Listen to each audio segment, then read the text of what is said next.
Looks like Blake Lively's love affair with the Hollywood Reporter might have ended this weekend, as her reaction to that article is unreal. But what was even more crazy is the fact that the Hollywood Reporter got exposed this weekend for changing its article multiple times and then blaming a technical glitch when they got called out. We got to discuss.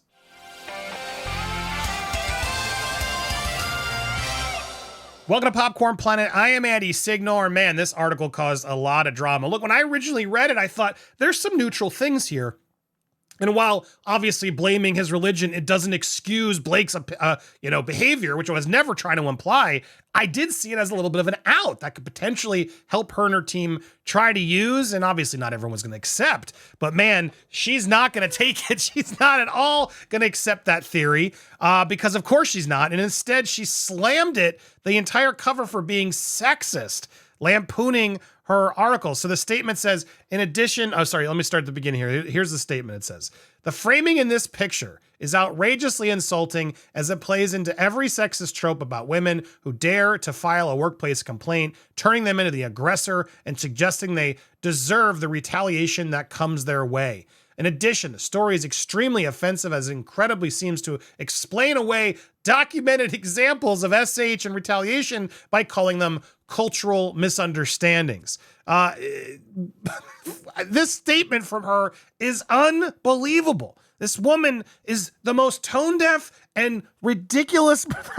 I can't even. What examples are you sharing? You have proved nothing yet. You've proved nothing. And first of all, people were mad because they painted you, Blake, as the David in this situation because you have the slingshot. There's so much going on in this picture. It's not offensive at all. It's absolutely what's happening. You have this man of faith, that a lot of people are seemingly criticizing. He's holding a book, you with your florals, shooting a phone at him because you published all the text messages. I don't see anything sexist here at all. I see two people having a legal fight. And there is a lot of he said, she said that you refuse to accept. And yeah, let's talk about offensive. Oh, how dare we make light of SH claims. Meanwhile, your husband and you were on Saturday Night Live this past weekend making light of it. Yeah, make it make sense. This woman is delusional and so tone deaf and just so out of touch that's why a lot of us are reacting the way we are.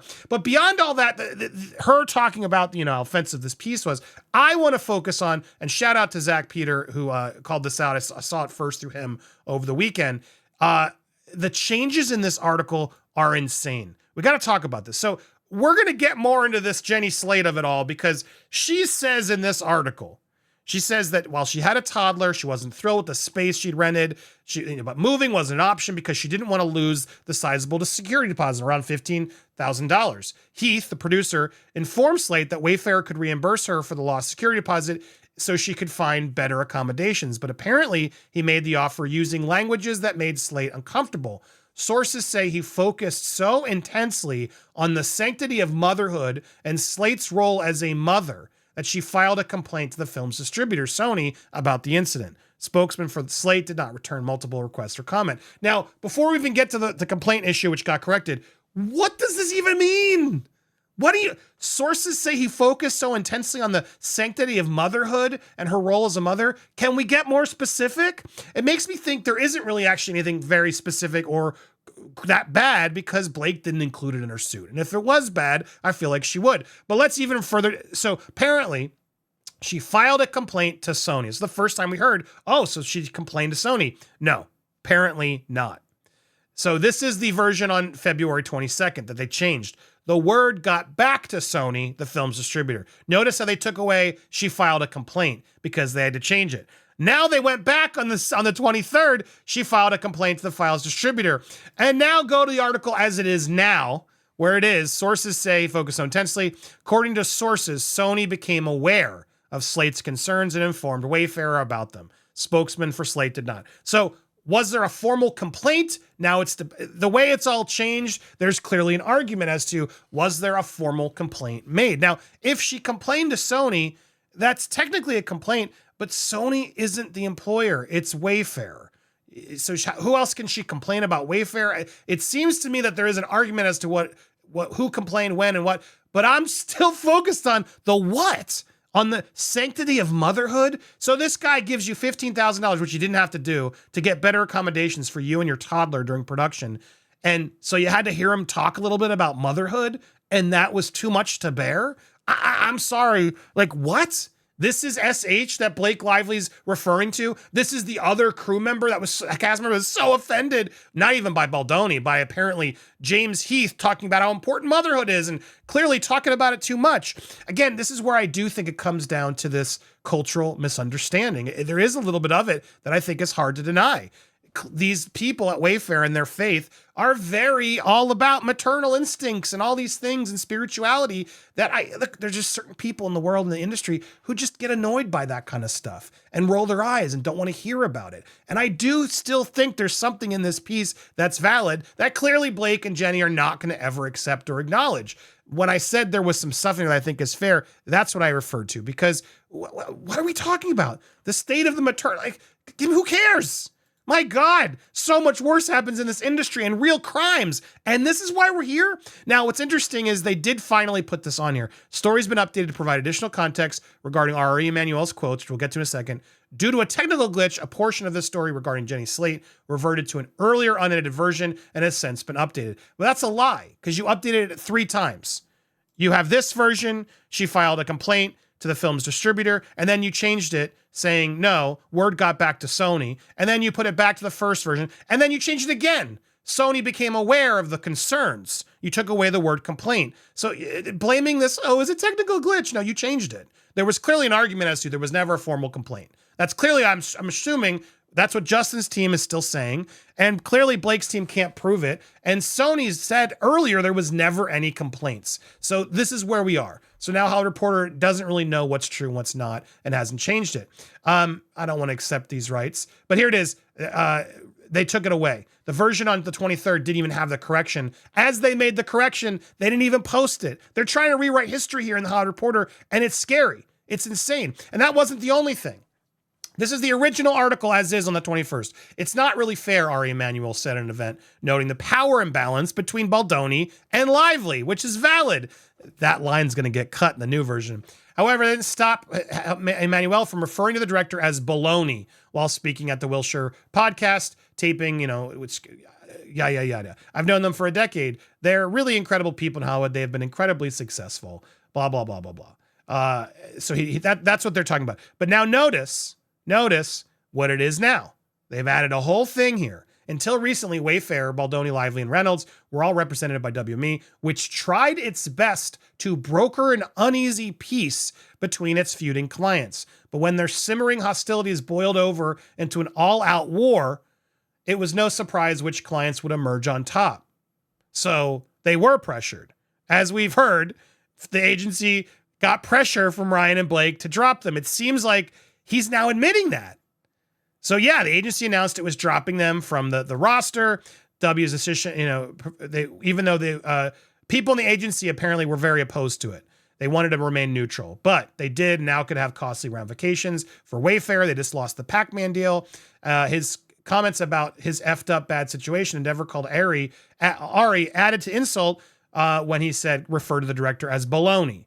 So here it is. They added a lot more context to sort of throw Ari under the bus a little bit, but they also removed the admission that it was a power imbalance. Who asked for that? And what's so fascinating about Ari Emanuel, which is WME and questionably tech tied to Hollywood Reporter and all the Hollywood trades, this man immediately cut loose Justin and Wayfair, which was making them money, but still has yet to formally announce that he's cut Diddy. Let that sink in. This man is still repping Sean Diddy Combs, whose own lawyer has exited the case. But Ari must have some other deals that he doesn't want to lose the money in, so he's just sort of hoping we all ignore that. But if he's really going to call out baloney, let's call out the real baloney. Why are you still repping Sean Diddy Combs? But Justin was the one you had to call out publicly? Not on our watch. Now, one more thing I want to call out because so many of you sent it to me, and this comes in from Melanie King. Shout out to her. We love her and her reporting as well. She's been on the show. But she called it related to this. She caught more scrubbing by the Hollywood Reporter. Check out her video. You can watch the bombshell evidence. A lot of you guys sent me this video, to be fair, as well. So I wanted to echo it, but I want to give her a proper shout out. But she did some work. So here's the Hollywood Reporter 2024 Hollywood Women of Power from December 4th, before the complaint was filed. And in that piece, you'll see here, Lively was referred to as best case scenario for her producerial debut as she expands her expansive press tour to push her budding businesses, which all this was very weird that you were doing this during this movie of all things. Anyway, but that's what it said. But Melanie did some digging and she found that in other versions of the article before it was scrubbed by Hollywood Reporter, look what it says here. It ends with us, her directorial debut. Now look, this could be a typo. The writer could have messed up and then they could have changed it and it didn't get sorted everywhere else. It could be. To be fair, it could be. A lot. I don't see this immediately as like, oh my God, it's caught. But it's hard to deny. Was that not an error? was that on purpose? Is that how she was talking about it? Is that how Hollywood Reporter was trying to position it? I mean, she wasn't. Justin's always been labeled the director, even though his film by and other things were cut. He's never really. But was this a secret thing that Hollywood Reporter was trying to put out? Well, she did technically. Did they know more? Is the other question, right? Did they know more? Yeah, she was really directing it near the end. So let's just say it. Oh, wait, I can't say that. I got to change it to producer. All I know is good catch, Melanie. There's a lot of people now checking these Wayback Machines and going back to see what was reported when and what's been changing. And we got to keep these reports honest because if they make that change, we need to know. We got to know what's been changed and they got to tell us. And so far, I'm very shady. It's very shady what they've been doing. I gave this piece a little bit more props because I did feel like it was hitting both sides a little bit of a way in a way that I thought, okay, this could actually be a thing. But yeah, the more and more I see Blake, and especially her response to this, you're on your own, girl. I tried to help. You had it out. You had it out. Now everyone wouldn't agree with it, but you had it out. And then you got to double down and call this cover sexist? Girl, you had a boob cake for your kid. My God. We got a junket we're about to report on next where you forced a junket guy to take his shirt off. And you're telling me don't get me started. We got so much more to report on. Hit that subscribe, hit the bell for all alerts so you get those notifications when you do. Click the thumbs up for me if you can and leave a comment. All that engagement helps. So much more coming your way. Stay tuned. Thanks so much for watching here on Popcorn Planet. Support our Patreon. The documentary is coming and it's going to be glorious.